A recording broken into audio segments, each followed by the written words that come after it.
Bismillahirrahmanirrahim. Assalamualaikum warahmatullahi wabarakatuh. Selamat siang pemirsa Liberty.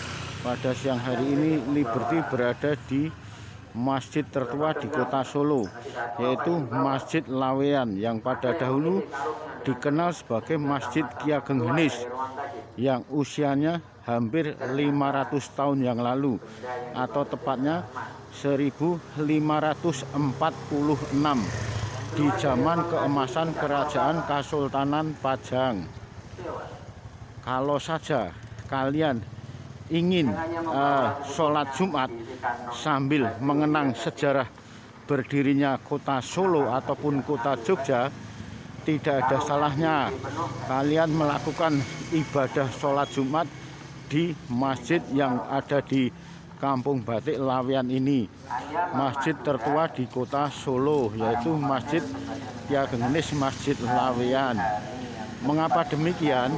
Pasalnya, ketika kalian tengah beribadah, baik itu maupun sholat Jumat atau sholat wajib pada yang lainnya, misalnya semacam subuh, lohor, asar, maghrib, dan isya, Anda bisa dibuat seolah-olah berada di zaman keemasan Keraton Kesultanan Pajang 500 tahun yang lalu, yang pada saat itu bergelar rajanya adalah Sultan Hadiwijaya sebagai Mas Karebet, atau yang lebih populer dengan sebutan Joko Tingkir. Begitu kalian berada di depan tepat Masjid Laweyan, setidaknya seakan-akan benak kita ini dibawa ke masa silam, masa ratusan tahun yang lalu, sekitar berdirinya Kesultanan Pajang. Kebetulan Kampung Pajang sendiri dengan Kampung Laweyan ini bertetangga, artinya gandeng. Di sebelah Masjid Laweyan ini dikenal sebagai Kampung Pajang, kampung di mana pada saat itu berdiri Keraton Kesultanan Pajang. Tepat di sebelah timur dari Masjid Laweyan atau Jembatan Laweyan ini merupakan wilayah Kampung Batik Laweyan. Kampung Batik Laweyan sendiri merupakan kampung tertua di kota Solo.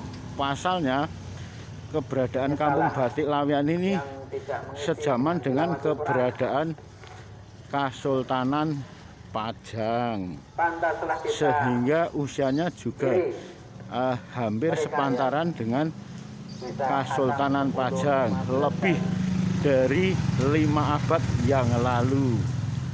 Begitu Anda sudah tiba di depan pas Masjid Laweyan ini, benak kita dibawa seolah-olah kita merasakan kehidupan tempo dulu, kehidupan di zaman Kesultanan Pajang, dengan suasana yang arsitektur bangunan masjidnya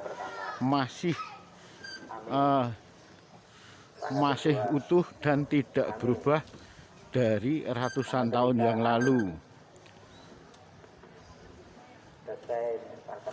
Pastinya bangunannya cukup antik, kuno, dan menarik. Dengan keberadaan kita pas persis di depan Masjid Laweyan ini, serasa kita langsung merasakan semacam kehidupan Jawa tempo dulu, kehidupan di zaman keemasan Keraton Pajang. Kalau sekarang ini bisa dipastikan lagi, bangunan yang seperti sekarang ini untuk masuk menuju pelataran, menuju area masjid saja harus menaiki beberapa anak tangga.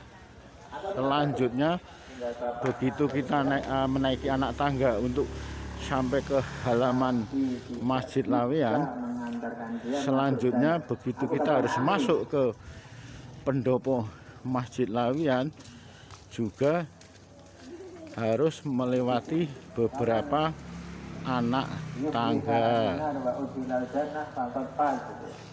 Bahkan pertama kali begitu kita menginjak ke pendopo dari Masjid Laweyan ini, kotak amal yang biasanya diisi dengan jamaah yang masuk ke masjid untuk menyalurkan infak dan zakatnya, tidak seperti kondisi kotak amal yang ada di Masjid Laweyan ini.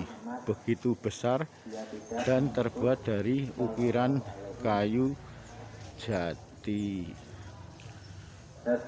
Suasana bangunannya pun masih asli dan orisinil, sehingga pada saat kita berada di area masjid tertua di kota Solo ini, mau tidak mau benak kita serasa dibawa ke zaman keemasan Keraton Pajang yang akhirnya melahirkan dengan adanya dinasti Mataram Islam dari Panembahan Senopati yang merupakan dinasti Mataram Islam yang pertama. Panembahan Senopati sendiri merupakan putra dari Ki Ageng Pemanahan. Ki Ageng Pemanahan sendiri salah satu putra dari Ki Ageng Henis, ulama besar dari Keraton Kasultanan Pajang. Selanjutnya dari Panembahan Senopati lahirlah dinasti Mataram Islam yang kedua, yaitu di daerah Kerto, Bantul, dengan Amangkurat Agungnya sebagai raja. Selanjutnya dinasti Mataram ketiga dengan raja yang cukup termasyhur, beliau adalah Sultan Agung yang pada waktu itu bertahta di Pleret, Bantul.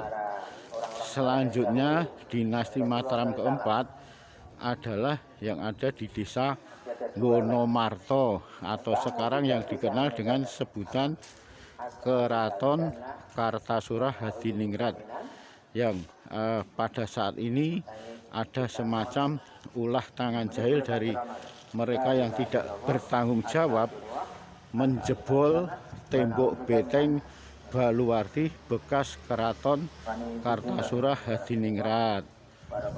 Baru setelah Keraton Kartasura Hadiningrat, selanjutnya dinasti Mataram terakhir yaitu Keraton Kasunanan Surakarta Hadiningrat. Setelah dari Keraton Kasunanan Surakarta Hadiningrat ini dipecah menjadi bagian dari Kasultanan Yogyakarta Hadiningrat, Puro Mangkunegaran, dan Paku Alaman.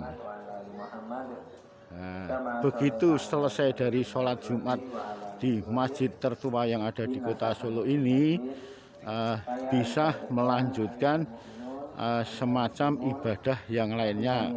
Artinya tidak ada salahnya selesai dari sholat Jumat kita melakukan ziarah kubur ke makam leluhur, yaitu beliau Ki Ageng Henis, penurun dari dinasti Mataram Islam. Kebetulan makam Ki Ageng Henis ini tepat berada di belakang atau di sebelah barat dari Masjid Laweyan ini. Klop bukan, artinya ketika kembali kita tegaskan, ketika sholat Jumat ataupun sholat-sholat yang lainnya di Masjid Laweyan ini, kita bisa sambil menguak merasakan sejarah tempo dulu, mengenal adanya sosok leluhur dari penurun dinasti Mataram Islam, yaitu Ki Ageng Henis yang memiliki Masjid Laweyan ini, sehingga pada waktu itu Masjid Laweyan ini disebut dengan Masjid Ki Ageng Henis. Setelah belakangan baru disebut Masjid Laweyan. Pasalnya keberadaannya di antara Kampung Laweyan dan Kampung Pajang. Nah, begitu sholat Jumat selesai, kita bisa langsung ziarah kubur ke makam leluhur Ki Ageng Henis. Persis ada di belakang masjid ini. Pastinya kita bisa mengenal lebih jauh keberadaan baik itu masjid tertua di kota Solo, yaitu Masjid Laweyan ini, juga makam leluhur Ki Ageng Henis. Demikian liputan Liberty saat sholat Jumat di masjid tertua di kota Solo, sambil mengenang sejarah berdirinya kota Solo dan Yogyakarta. Semoga bermanfaat, dan akhirul kalam wabillahi taufiq wal hidayah. Wassalamualaikum warahmatullahi wabarakatuh.